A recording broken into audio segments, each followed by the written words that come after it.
esta hora de la mañana, 6:49 minutos, nos acompaña Gabriel Jaime Saldarriaga en nuestra mesa de consejo de redacción. Él es psicólogo, magíster en sociología, con énfasis en investigación social aplicada. Gabriel, bienvenido. Muy buenos días, gracias por invitarme.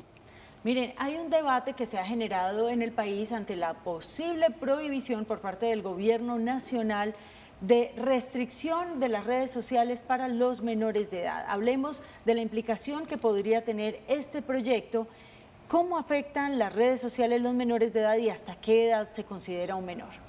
Claro, creo que sería bueno hacer un contexto de por qué aparecen este tipo de regulaciones, no solamente en Colombia, sino también a nivel mundial, porque hay varios países que ya han empezado a implementar regulaciones estrictas, hablando de prohibición de acceso a redes sociales en niños y jóvenes. Lo primero es que las investigaciones que se han hecho desde la aparición sobre todo de los smartphones, de las redes sociales en los smartphones, el acceso a este tipo de dispositivos y de redes, han mostrado que hay una serie de efectos muy negativos en los niños que no se había visto en las generaciones previas, y eso lo podemos notar como padres y en nuestro entorno, que hay una serie de conductas, una serie de respuestas emocionales, cognitivas, que parecieran como que no cumplen como los estándares a los que nosotros esperaríamos que un niño pudiera llegar. Entonces me refiero, por ejemplo, a conductas que podríamos llamar compulsivas respecto a los dispositivos. Niños desde muy pequeños accediendo a dispositivos y una conducta que no es la que uno esperaría de un niño, de jugar, de compartir, sino que es todo el tiempo en contacto con estos aparatos. Pero además de eso, que sería como una respuesta en la conducta de los niños, es también unas respuestas emocionales que vemos sobre todo cuando se les intenta, por ejemplo, quitar, o cuando intentamos regular respuestas emocionales como el llanto, como la rabia, a partir de entregarles un aparato, ¿cierto? Pero además de eso, las investigaciones muestran que hay un declive en ciertos procesos de aprendizaje que son muy importantes, sobre todo en la primera infancia.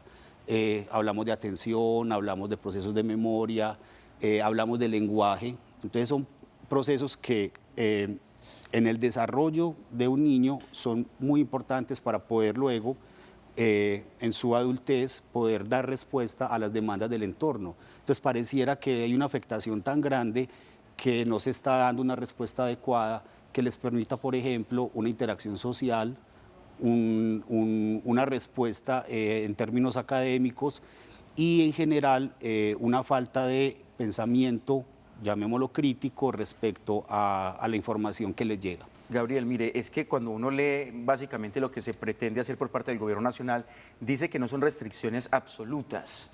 Claro. ¿Qué significa eso? Es decir, no habrían restricciones, pero ¿cómo sería el acompañamiento? O sea, esto sería diferente a lo que hemos visto en otros países donde literalmente al estudiante se le prohíbe tener el celular en el colegio, ¿o cuál sería la diferencia? Sí, muy buena la pregunta. Entonces, no es prohibir a los niños acceder directamente a dispositivos o a redes en Colombia, como sí se ha aplicado en otros países. Entonces hay experiencias, por ejemplo, del año pasado en Australia se hizo una normativa donde los niños no pueden acceder. Entonces, esto tuvo ciertas consecuencias que ahorita podemos hablar de ellas, pero ahí hay una prohibición, digamos, expresa de acceso que los niños no pueden acceder. En Colombia la propuesta no es tanto la prohibición, sino más bien la regulación para que las empresas que prestan este tipo de servicios sean supervisadas de manera más rigurosa. Se les exige que realicen reportes constantes de cuál es el acceso que están teniendo y los controles que están teniendo sobre el acceso de los niños. Pero hoy en día lo hacen. Es decir, esas empresas tienen ese tema de responsabilidad. ¿Sí terminaría funcionando entonces o nos quedamos en las mismas? Porque de regular son cuántos perfiles y saber si es un niño, si es una persona adulta, pues es que es muy fácil. Una persona hoy crea un perfil y no va a decir que es un menor de edad para poder que le permita hacer el registro. Claro, entonces ahí viene, digamos, el tema de la corresponsabilidad. Entonces, por un lado es promover que haya responsabilidad también, corresponsabilidad tanto de los padres como del Estado en las instituciones educativas, de ir formando para el acceso a este tipo de redes sociales. Y para el lado de los proveedores, lo que pasa es que lo que está haciendo la normativa, sobre todo la normativa en Europa, en Inglaterra, en Francia, es que deben garantizar que haya, que sea seguro que es un niño quien está accediendo. Entonces están creando dispositivos donde el registro y el acceso debe tener, por ejemplo, biomarcadores, es decir, tienen que tener dispositivos donde se garantice, ya sea por la huella, por el rostro, por otro tipo de mecanismos, de que quien está accediendo no es un niño y que si está accediendo, la responsabilidad caiga entonces en estas empresas proveedoras de servicios de redes sociales. Es decir, que como tú lo mencionas, uno dice, un niño se inventa y entra, ¿cierto? Entonces que sea cada vez más difícil ponerle barreras para que él haga ese ingreso y digamos que engañe de alguna manera a las plataformas. Entonces las plataformas tienen que poner dispositivos dentro de su software que haga un reconocimiento adecuado de cuál es la edad de la persona que está accediendo. Y es que ya comenzaron de alguna manera pues a verse los resultados de diferentes tutelas. Recordemos que Mark Zuckerberg tuvo que pagar como dueño de Meta pues una alta suma multimillonaria por haberse comprobado que las redes sociales generaban ansiedad. Pero profesor, pues esta generación digamos que fue ese conejillo de Indias de alguna manera de lo que ocurrió con las redes sociales, ¿cierto? Claro. ¿Qué hacer con la generación actual, que además ya hoy hay adultos donde estudios comprueban que el hecho de usar dispositivos, pero también aplicaciones como Waze, que creo que todos las usamos, Claro. Google Maps, que las usamos, está generando unos retrocesos a nivel cognitivo porque ya no memorizamos casi que nada, porque todo lo tenemos aquí en el celular. Entonces, esto viene siendo una bola de nieve que se está creciendo. Claro, porque si tú tomas en cuenta esa afectación desde los niños, lo que tú vas a tener son jóvenes y adultos que no van a tener las competencias cognitivas, por ejemplo, necesarias para enfrentarse a los retos del entorno. ¿A qué me refiero? A los retos del aprendizaje, de la educación, de cómo interactuar con otras personas. Entonces ahí hay una afectación que se quiere intervenir porque es algo nuevo generacionalmente, es algo que no había ocurrido en otras generaciones, no habíamos tenido seres humanos con un contacto tan directo y tan permanente con redes. Entonces, por una parte sería, en los niños poder hacer un control un poco más estricto e intentar que no haya una afectación tan profunda a estos niveles cognitivos, emocionales, conductuales.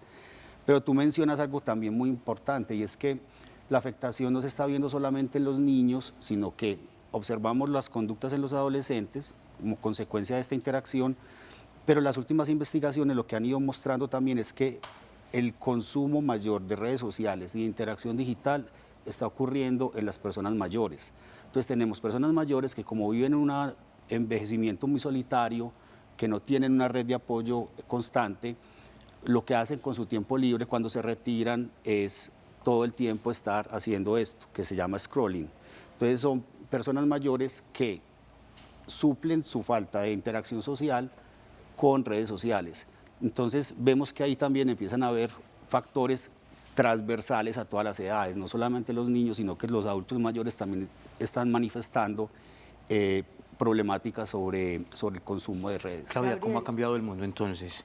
Ya muchas personas pues vemos que viven despegadas de las redes sociales, conectados permanentemente y se les está olvidando lo que es vivir, lo que es la esencia del ser humano. Pero además, Seba, súmele a eso los problemas físicos, porque ya usted camina y ve a todo el mundo es con una postura diferente a la que normalmente se viene un problema también para los médicos, con el scrolling Claro. también y la deformación Cada que vez está son menos teniendo, los usted nacimientos. cargando el Claro. peso del celular en sus manos. Cada Pero vez son menos los nacimientos y fuera de eso, pues entonces la población, la poquita que va quedando, nos estamos convirtiendo en unos adictos o fieles a la tecnología. Y hay otra preocupación adicional que tienen los padres de familia, es que les gustaría que muchos niños volvieran al lápiz y al papel y que no en los establecimientos educativos tuvieran las tablets, además porque dicen sí, los bloquean, pero también desde los computadores los padres de familia no saben si el niño está realmente estudiando o está buscando otra información a través del computador. Tuve algo que necesitaba y llegué y me dice mi sobrino, pues, ¿cómo así? Pues,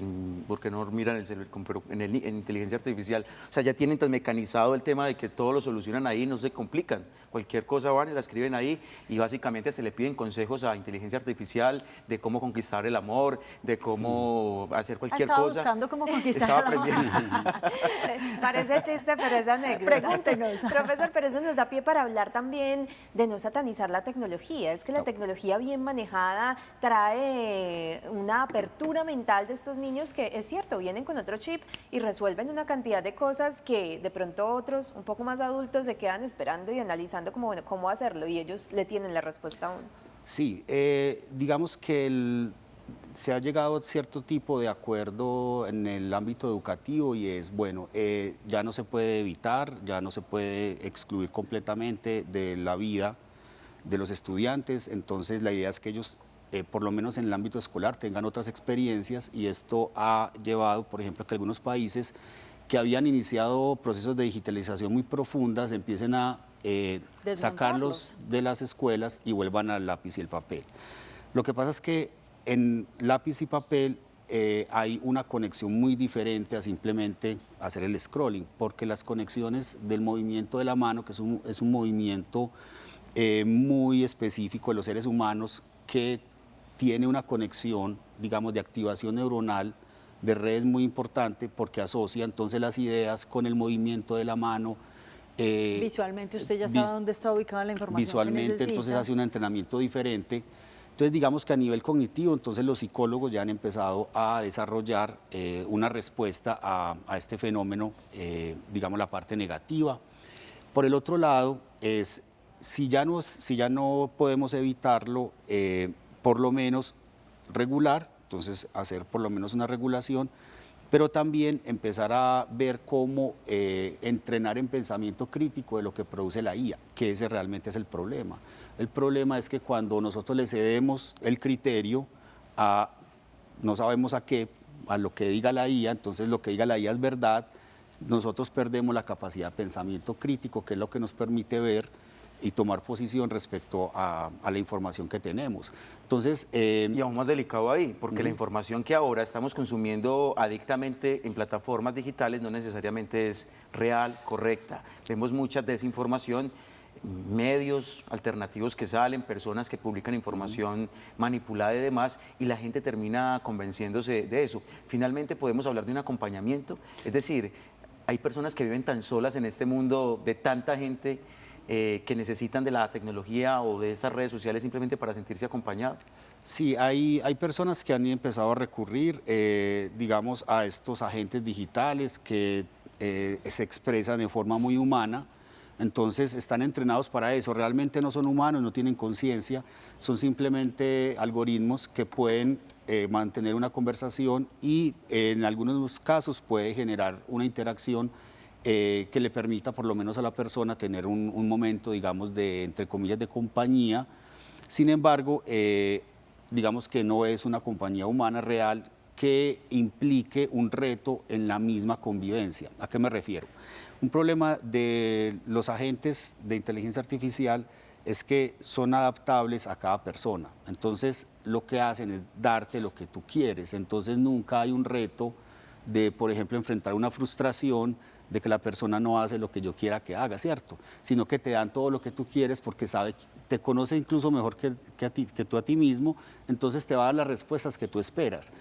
Y cuando eso ocurre, entonces evitamos la confrontación, evitamos los problemas, evitamos, digamos, el esfuerzo para poder lograr, por ejemplo, un acuerdo en una conversación, ¿cierto? Muchas veces una discusión enriquece porque permite la confrontación de distintas ideas, que en esa confrontación, aunque nos podamos enojar, aunque nos sintamos mal o tristes o tengamos una respuesta emocional fuerte, justamente eso es lo que lleva a un aprendizaje. Pero cuando ya todo me lo dan, cuando la respuesta está masticada, cuando además es la respuesta que me satisface, entonces no hay ningún reto. Y ese es el problema, por ejemplo, que se observa en algunos jóvenes y adolescentes, y es que cuando alguien les dice que no o no están de acuerdo, entonces entran como en una crisis porque no tienen las herramientas para hacer ese diálogo de una manera productiva. Muy bien. Gabriel, muchas gracias. A Un tema ustedes. para abordar desde muchos Muy puntos de interesante. vista, muy interesante, pero hace parte de nuestra realidad y nos toca conversar sobre lo que va pasando. Qué bueno que lo estén haciendo. Y el ejemplo empieza por casa. Vaya usted a un restaurante y los padres de familia son los primeros No, que pues que están ya usted pegados. pregunta cuánto es 5 por 3 y tiene que ir y sacar la calculadora porque ya nos da hasta pereza. Y a usted GPT. le da pereza escribir, pero cuando le pregunta a la inteligencia artificial, dice, eso es lo que yo quería, eso es lo que yo quería decir. O sea, piensan por usted. Y sabe Exactamente. que el desafío en la parte educativa también, cómo Mucho. ayudar a los jóvenes a resolver conflictos, las habilidades blandas hoy en día son mucho más importantes para la vida porque el mundo que nos está tocando, sobre todo como padres de familia, bastante difícil el reto. Esperemos no tocar fondo para que podamos tomar conciencia y empezar a tomar medidas frente a lo que está pasando. Gabriel Saldarriaga, psicólogo, gracias por estar con Muy nosotros. amable, muchas gracias. Gracias.